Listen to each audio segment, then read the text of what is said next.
speaking of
Welcome, everyone. Welcome. It is so very nice to see you tonight.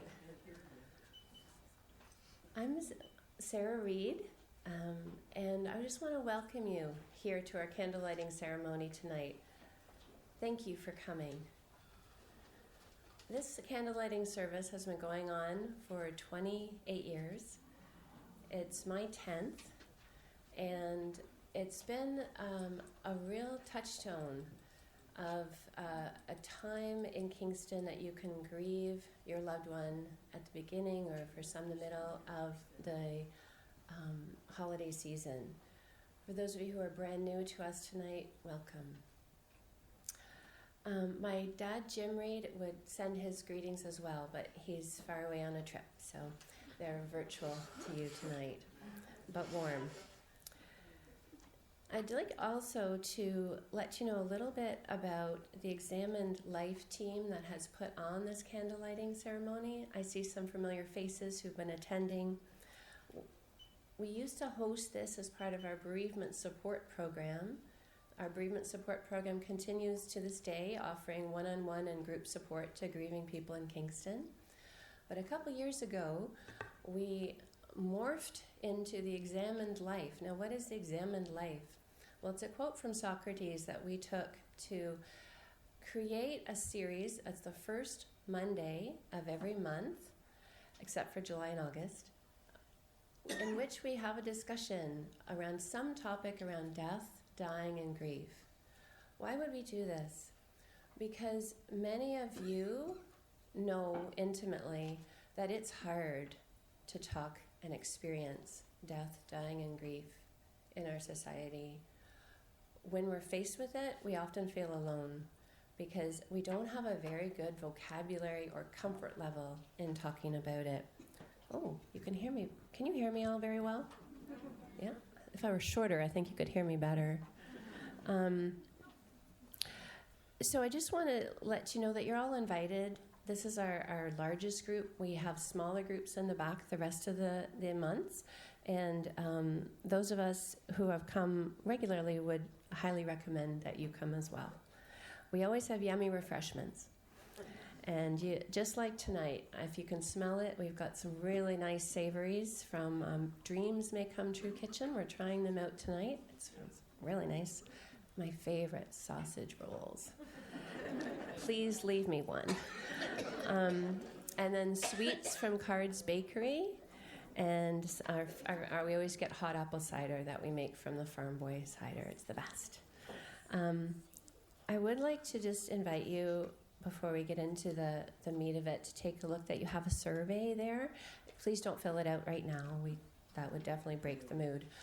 But at the end of the night, please take a minute just to let us know what was good, what could be improved, and how we can best serve you in the future. I next would just like to share my admiration with those who have organized tonight's ceremony. First and foremost, our events coordinator at James Reid's, who also masquerades as our funeral director, Jennifer Morgan. Please stand up, Jennifer.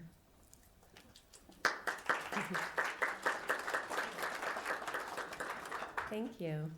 And the rest of the Examine Life team has also planned tonight, and that is the estate coordinator, Therese Barrett, right here. Thank you, Therese. Our pre-planning advanced care funeral director, Heather Jackson, right here.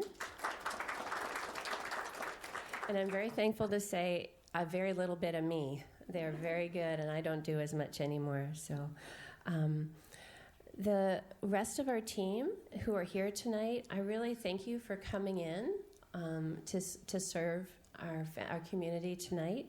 And those are your funeral directors, Duncan Jameson, right here. And Jennifer Trussell. I don't know if she knows she's being introduced, so she's over there, our funeral director. Thank you. Madison Hebert at the back, and right there. And our intern, Irene Kelly, at the back as well. And our co-op student, Chloe Fletcher, who also doesn't know she's being introduced. She's over there. And Chris Walker, our bereavement support provider and celebrant, right here.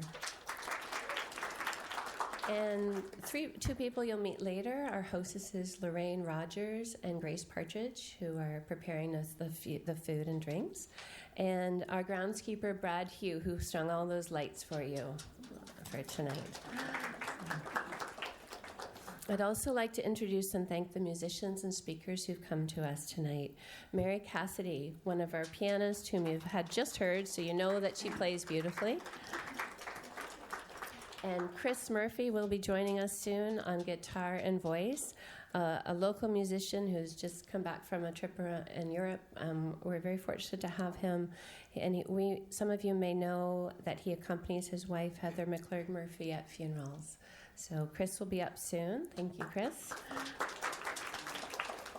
And our speaker tonight is Jeff DeRuiter, who is graciously going to provide his own sense of grief tonight to all of you. And I wanted to also let you know that he's responsible for a beautiful poinsettia because Jeff leads the Pam's Flower Garden as the second generation. So thank you, Jeff. And finally, and most importantly, thank you for being here tonight. We know that it's not easy, and we also want to acknowledge that you've brought your loved ones in your hearts and minds, and that they're here with you and they're here with us, and we welcome them. Tonight is for you all to find peace, even as you feel hurt, and to feel held, even as you feel your losses.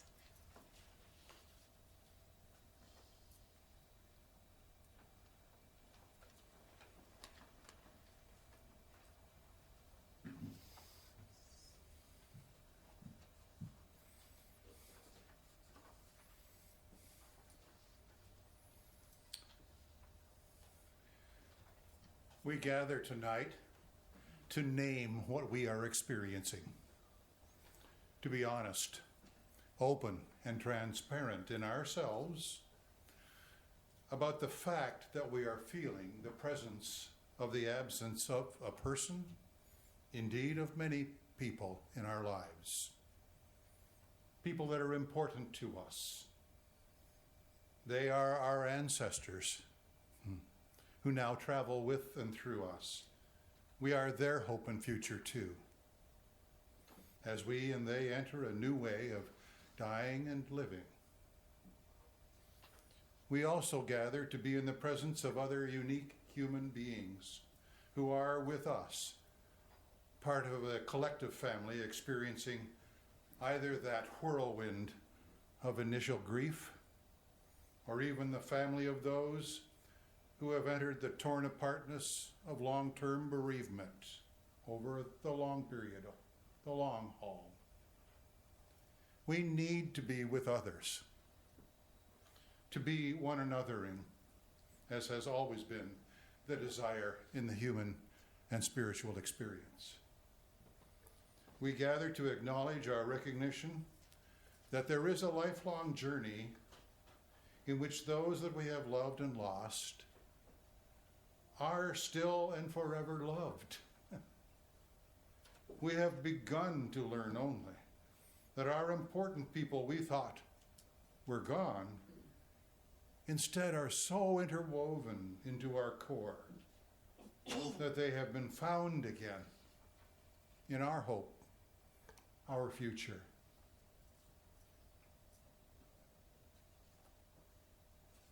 We gather to joyfully, poignantly recognize that we are part of their hope and future too.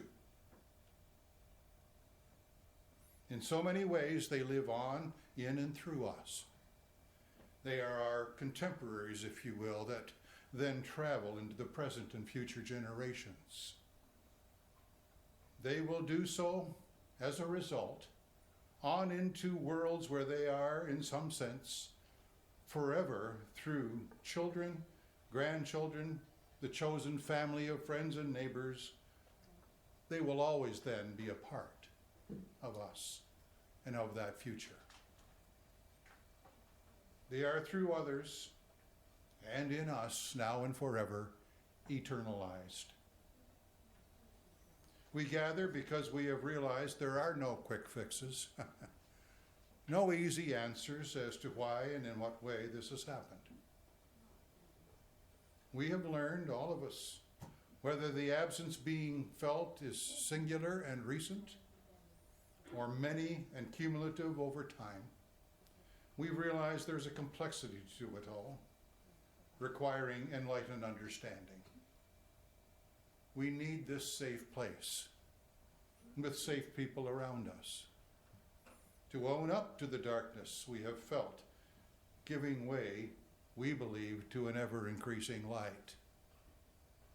There will be a dawning, but it will be incremental and slower in arriving than we want or expect. We gather because the gathering in and of itself reaffirms that human beings are always and forever letting things and people go. We have been relearning that exquisite, excruciating suffering of saying goodbye, so long, see you soon, till we meet again. For all of our lives, we've been doing this. We learn many times, all our days truly, to say, fare thee well. And are learning again the sweet pain of learning to live with someone or even several fellow travelers that we can no longer see, except with the eyes of our hearts, that they are with us and we are with them. Hear this poem by James E. Miller, entitled A Time of Gathering. We come together as people drawn to life, and yet people acquainted with death.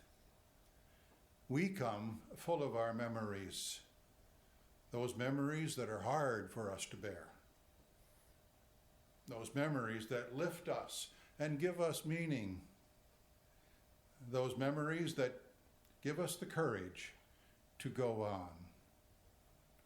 We come together today knowing that we are not alone, that others struggle even as we struggle, that others love even as we have loved and as we love still.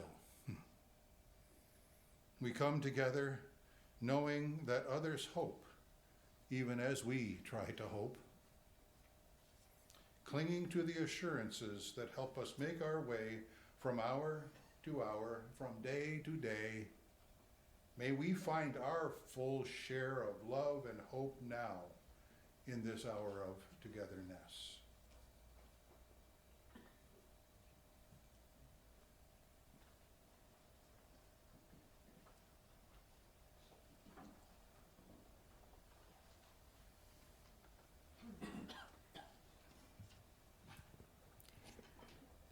Would you please join with me this evening in our responsive reading that you'll find in your booklet on the left-hand side. I will be one, and if you would join in as people.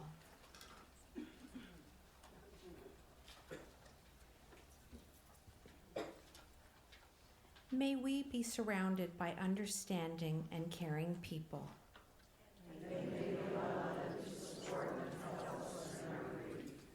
May we accept the sadness we feel and the tears we shed.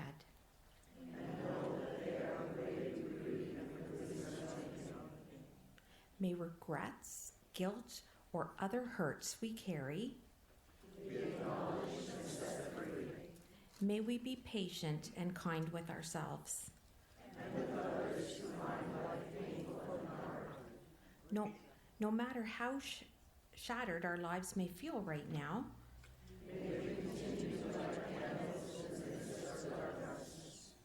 and may we hold on to the promise that the intensity of our grief will not last forever. New life and new hope will come. Thank you.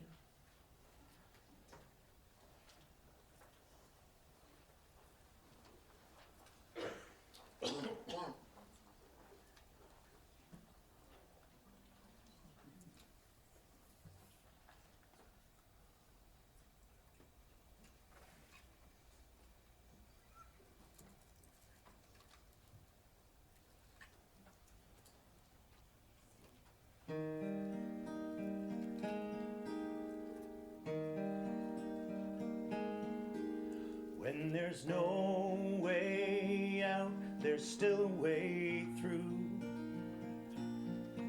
So don't give up whatever you do. Surrender to moments and things as they are, from the gaps and catch-22s. When there's no way out, there's still a way through. 'Cause now's all there is, so peaceful and still.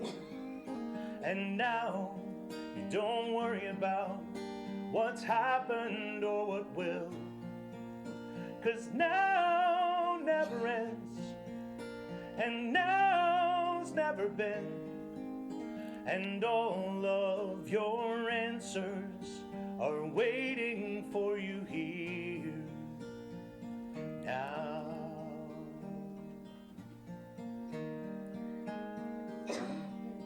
When your world stands tough and weighing you down, and you've had enough of this merry-go-round, and your resistance to walls you won't move, running through old deja vus. When there's no way out, there's still a way through.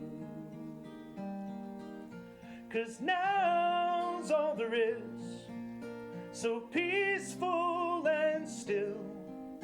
And now you don't worry about what's happened or what will. 'Cause now never ends, and now's never been. And all of your answers are waiting for you here now. And when you don't understand how things got so far away from what you planned, and your life, it feels so hard in your fragile house of cards, turn to your cornerstone when you're tired and feel alone, to find your way through.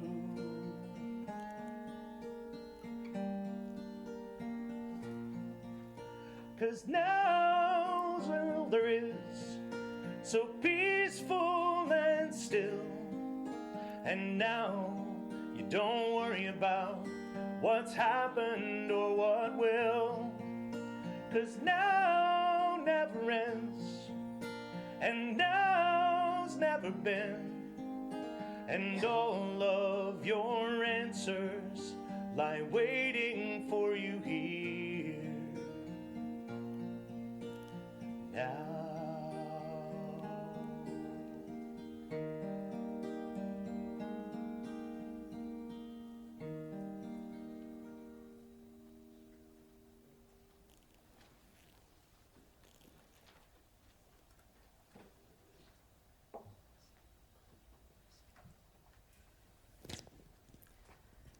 This evening, we invite you to create a new tradition, one that reflects a significant change in your lives, one that honors your person you are missing. You each received a little card when you arrived this evening that looked a little bit like this. If you would take that out, please.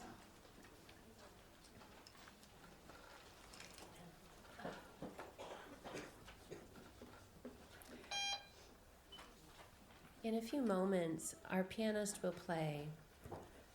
During this time, please use the back of your card to write the name of your person with a pen that was provided, and a few words in memory of them. You may choose also to write down a feeling, a word or two of what you were feeling. For those who are attending online, you may add your loved one's name and a comment by clicking on the chat symbol on the side of your screen. Alternatively, you may create your own memory card at home. we invite you to take this card home and to include it in a new ritual. Some ideas are to tuck it under your pillow, place it at a special place on your table, tuck it in a tree, share it with someone who loves you. Please take this time now to enjoy the music and to reflect and write on your memory cards.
Hello, everybody.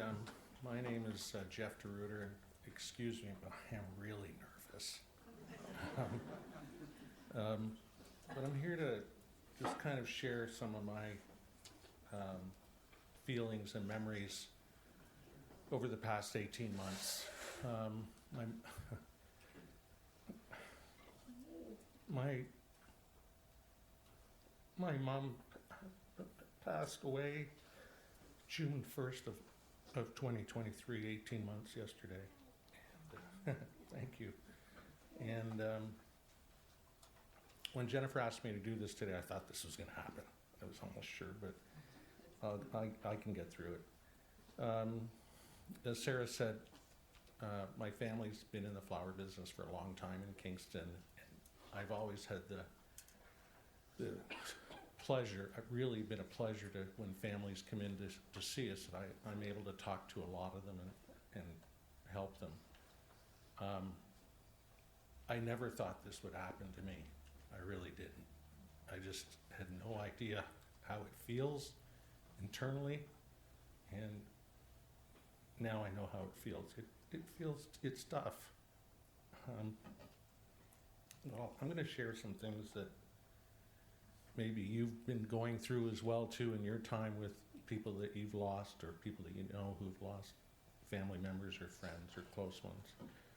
And I was almost going to open the floor up to a Q&A where I ask the questions and you give me the answers, but I'm happy to talk later if anybody wants to approach me and give me a tidbit or a tip on help or something. I'd be happy to listen for sure. You know, I wonder why my mom is gone. She was, to me, she was the best mom, and to my sister, she was the best mom, and to my dad, the best wife. We had a funeral where she would have liked it in her garden, and because she always liked to be watering her plants and doing all of that type of thing, so we felt that was really important. And I can still see her today watering her plants. You know, I've got my mom's picture on my screensaver on my computer, and I see different things all the time whenever I'm at my desk working away doing something. And that's an easy, nice memory for me so that I know she's in my heart every day. I really didn't know what grief experience was like. I had no idea, really. I just didn't get it until the last year and a half. And now things are starting to make sense. Doesn't make it any harder. It's not any easier. It's just, I'm just trying to make sense of all of it. Being in a family, we all work together very closely. My mom actually passed away. I don't even know if passed away is the right word. Died, passed away, went somewhere better. I don't know. I don't get it. But up until the age of 84, she worked, you know, hand in hand, and I miss that. I really miss being close by. I mean, I miss going to lunches with my mother. I miss working side by side. I miss seeing her in that colorful coat that she always wore. I can just see it now.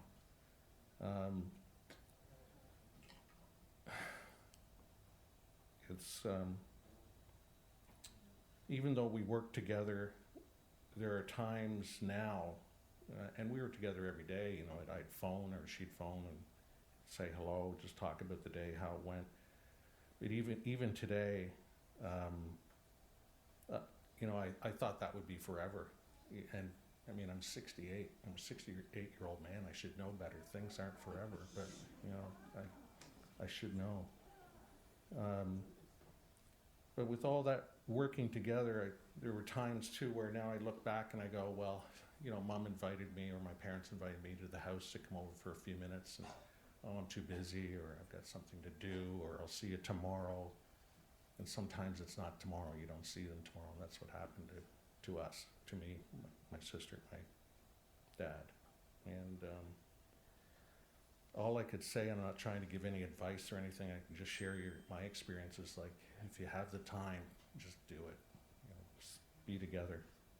A lady said to me about a week or so ago, and she said, I work in Shoppers Drug Mart, and I'd see your mother always coming in, and she was always dressed so nice. And then I could tell when she wasn't feeling well. She wasn't keeping herself as nice, you know, and sometimes somebody else needs to see it, because I didn't see it, because I was with her day to day to day to day, and I didn't see the gradual change. I knew she was ill, but I didn't see the change coming all at once like I should have. And this lady was nice enough to share that experience with me, saying how nice my mom was. And I got that from a lot of people, and I'm sure you get that too from your loved ones, how special they were to other people as well too.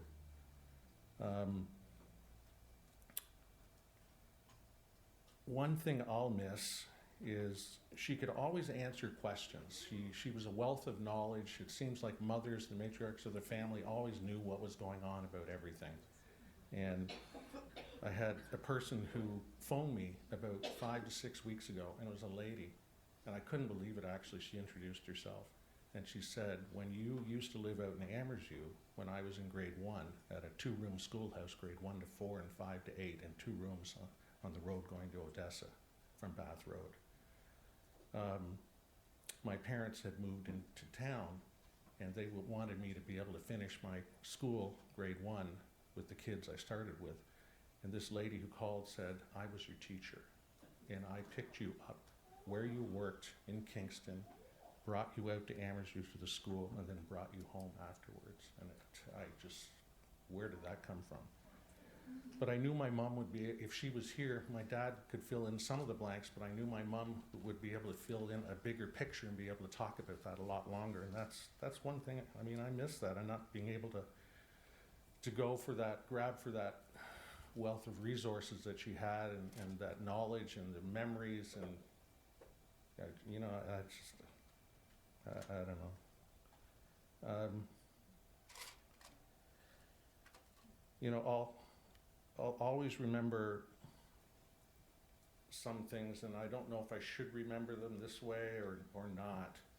Because I was with my mom when she passed at a few minutes after midnight on June 1st, and I can remember it as clear as day. But I'm not sure if I should remember everything what happened at that time. You know, I mean, doctors and nurses were great. Did I ask enough questions? Did I do enough? Was I present enough to make the right decisions? I don't know. I still to this day don't get it. I told her that,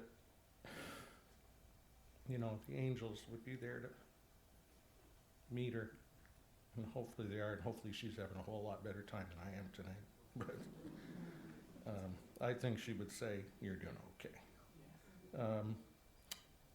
One thing that she was so good at too was, my sister was really ill and had a heart transplant the last couple of years, and I know my mother, every time I went into the hospital to see her, and I thought I was just going in for a routine visit with my mom, get her through emerge, get her the 1 week in there, get fixed up, get out, all good. Well, this happened like 7 times in a row within 9 months, and I still didn't get it, you know, of how sick she was. I knew she was ill, but I thought, oh, she's going to rebound and come right back out again. But I still think there's so much power in a person's mind, and especially her mind, and I'm sure your loved ones as well too, of how she held on for my sister. I really, truly believe that. As sick as my sister was, she was always saying, how's she doing? How's my sister doing? How's she doing? You know, she'd constantly be more worried about others than herself, you know, and she was in bad health.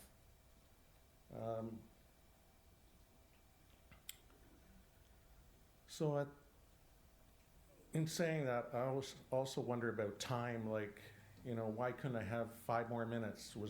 I don't want to sound greedy, but why couldn't I have 10 more minutes or 5 more minutes, or to say the proper goodbyes? It happened so fast, so quick, and then you didn't have the time anymore, and then you were,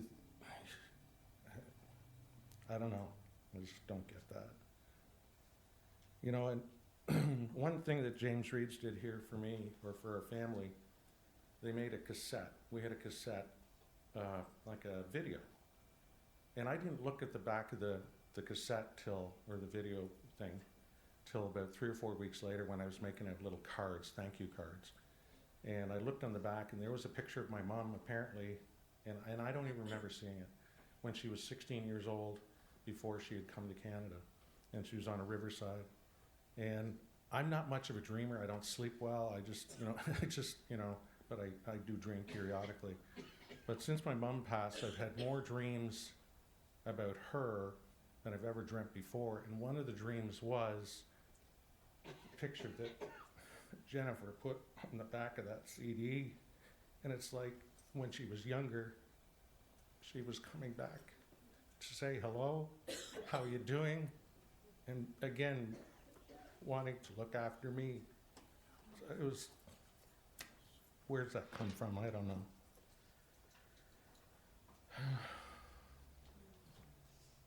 Anyway, as things go on, I didn't think I was going to be like this tonight, but I'm sorry.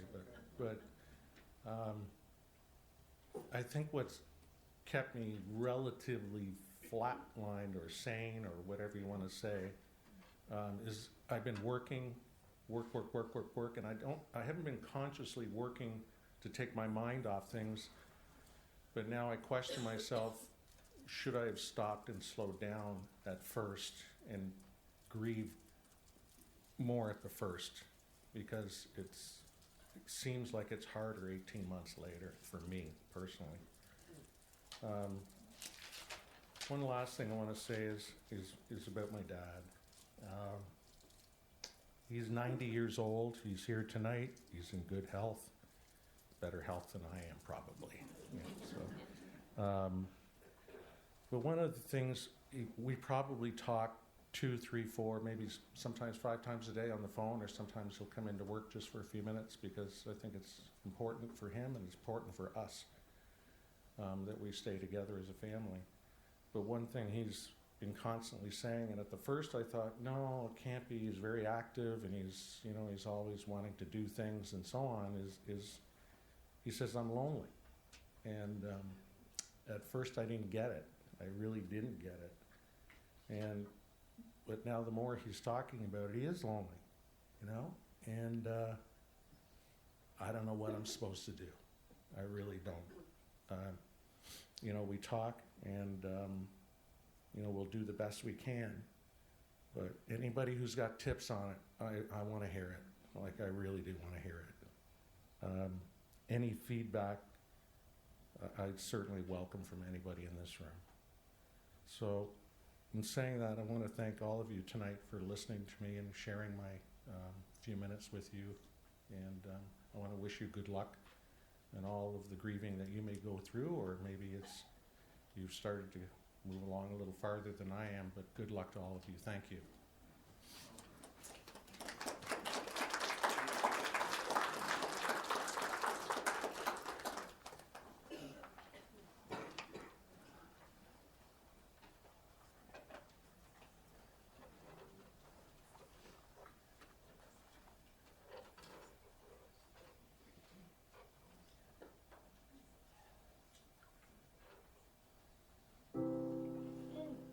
Early morning,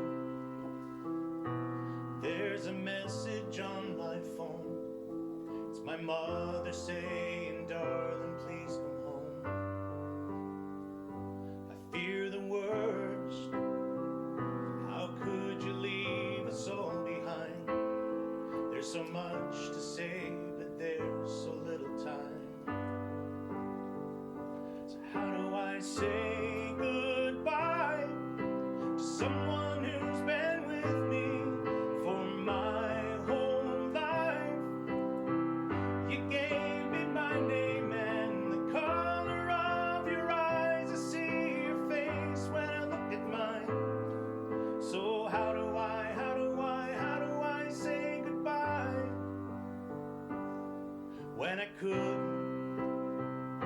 You always saw the best in me. Right or wrong, you're always on my side. But I'm scared of what life without you's like. And I saw the way she looked into your eyes.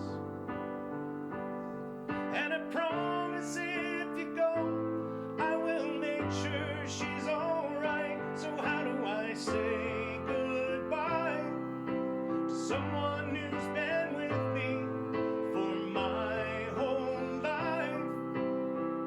You gave me my name and the color of your eyes. I see your face when I look at mine. So how do I say goodbye? And there's no way you could ever let me down. Gonna steal some time and start again. You'll always be my closest friend. And someday we're gonna make it out. Just hold the line. Just hold the line. So how do I say goodbye to someone who's been with me for my You gave me my name and the color of your eyes. I see your face when I look at mine. So how do I say goodbye? So how do I say goodbye?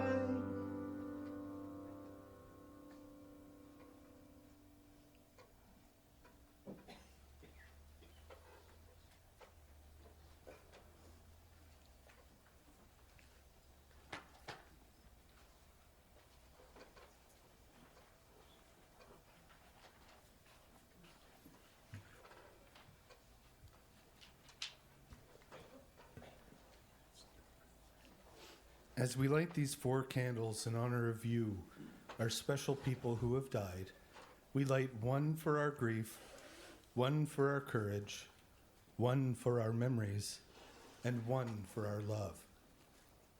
We light this first candle to remember the pain of our grief and loss, the loss of those we cherish. Our grief reminds us of the depth of our love for you.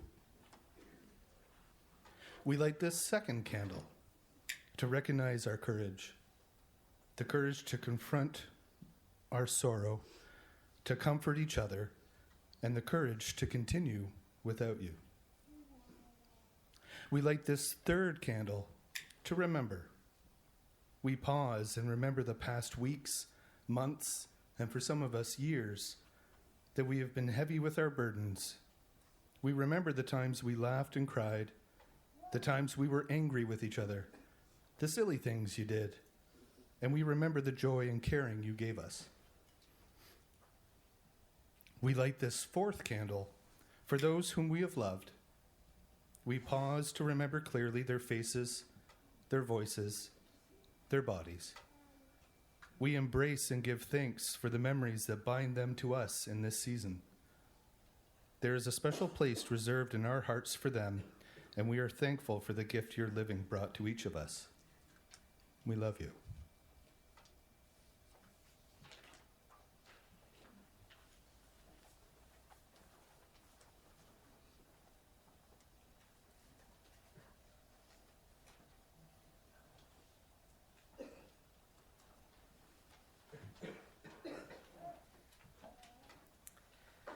Please take out your candle and turn it on.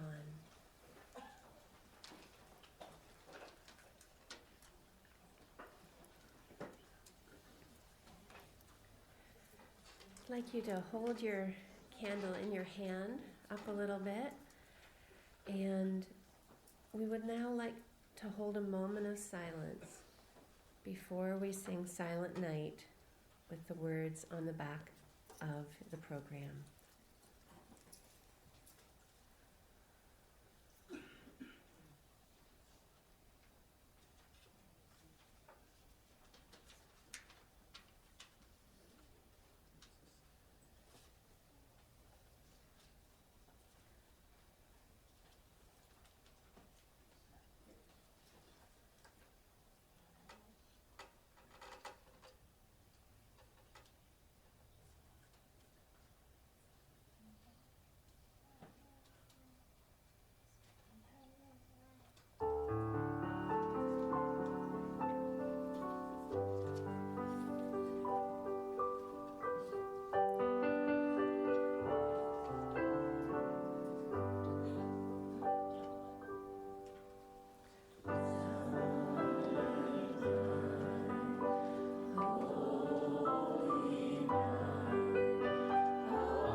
Here we conclude the James Reid candle lighting ceremony. Thank you for attending here and on live stream. Even in the sadness of loss, there is goodness in sharing it. There is goodness in being understood. There's goodness in being what we are now. We invite you to bring up your candle and place it on the table beside the lit candles as you go to the reception. If you wish, you're welcome to take photos, if you wish, of the candles and of the decorations on the tree in the front lobby. We are all available to you now and look forward to sharing some refreshments with you in the back. Thank you for coming, and may you have peace.